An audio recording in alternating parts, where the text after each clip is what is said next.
ते सांगितलं मी आता त्याच्यामध्ये सांगितलेलं आहे.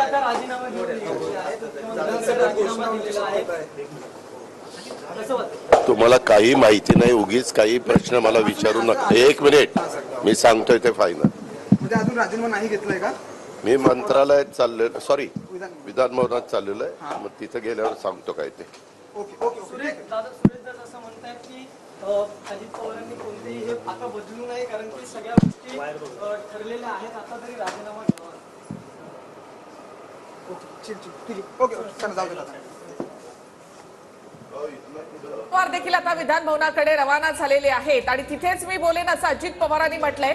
धनंजय मुंडे यांच्या राजीनाम्याविषयी काही बोलण्यास त्यांनी इथे मात्र नकार दिलाय. विधान भवनामध्ये पोहोचल्यावर बोलू असं अजित पवार यांनी म्हटलेलं आहे. एक मिनिट पायऱ्यांवर सध्या या ठिकाणी पाहायला मिळतात. विरोधकांकडून जोरदार घोषणाबाजी इथे केली जाते.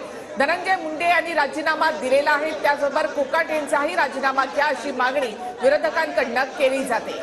याच मागणीवरून विरोधकांचं आंदोलन सुरू आहे विधान भवनाच्या पायऱ्यांवर आणि त्याच्याच बाजूला सत्ताधाऱ्यांचंही आंदोलन सुरू आहे अबू आझमींच्या वक्तव्यावरून. त्यामुळे सत्ताधारी आणि विरोधक दोघांची आंदोलनं विधान भवनाच्या पायऱ्यावर. दुसरीकडे मुख्यमंत्री फडणवीस विधान भवनात थोड्याच वेळात राजीनामा दिला आहे, राजीनामा घेतलेला आहे सर. फिडमिलचं प्रस्तावाचं काय झालं ते सांगितलं मी आता त्याच्यामध्ये सांगितलेलं आहे.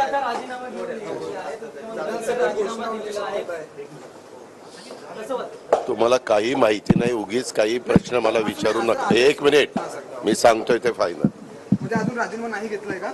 मी मंत्रालयात चाललेलो, सॉरी विधान भवनात चाललेलो आहे.